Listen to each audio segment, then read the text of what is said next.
Now let's take our first look at adjustment layers, and the theme of this week is going to be non-destructive editing. The next thing that I want to talk about is adjustment layers. Adjustment layers are how we can apply color effects to an image also in a non-destructive manner.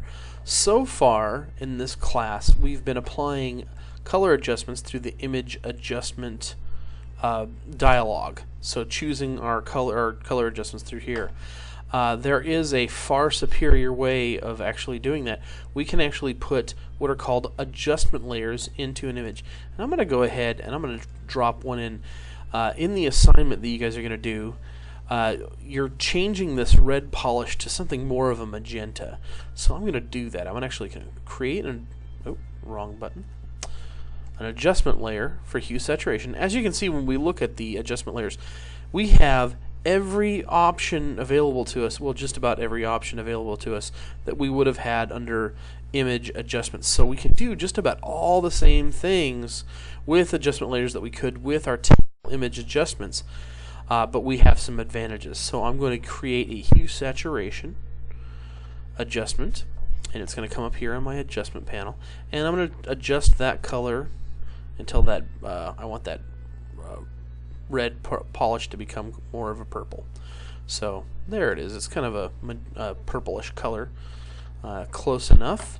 I'll go ahead and collapse the adjustments layer, and then you can see here when I made this adjustment, the adjustment actually comes on its own layer, thus adjustment layers. You can see here, this is the icon for the adjustment. This is the icon for a layer mask that is automatically generated with the adjustment. You can change that in your preferences. I like for that to happen.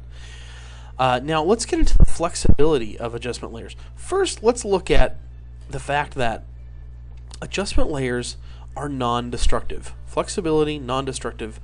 This is what we keep on talking about in this module. The adjustment was not actually applied to any of the pixels.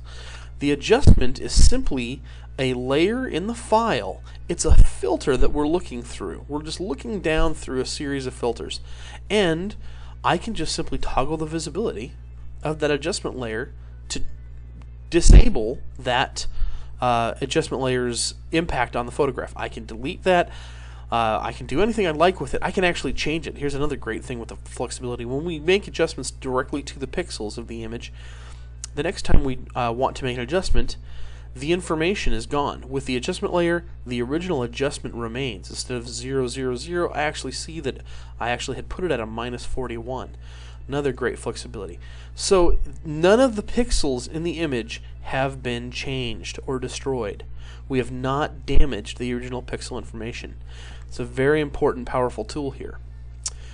In addition to that, we can also create layer masks with our adjustment layers so that the adjustment layers only affect the particular area that we desire them to affect. So I could actually paint with black in a particular area, and you can see that the adjustment no longer affects that area. Okay? Now, that's all fine and good, but I'm going to show you something that's actually a little bit more advantageous with adjustment layers. You should have experimented with clipping masks a little bit at this point. Not a clipping path, that actually is a pen path, but a clipping mask, which is very similar to a layer mask in that the information from one layer is actually going to decide what appears on another layer.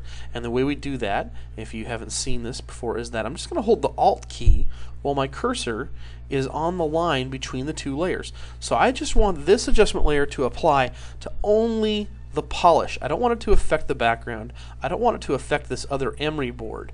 I just simply want it to affect this polish. So I'm going to clip that to the layer that has that polish. I'm going to hold Alt, I'm going to click, and you can see the dialog that happens here. We now have this little indicator that this layer is clipped to this layer, and you can see that the layer mask is now, or excuse me, the adjustment layer is only affecting that purple polish.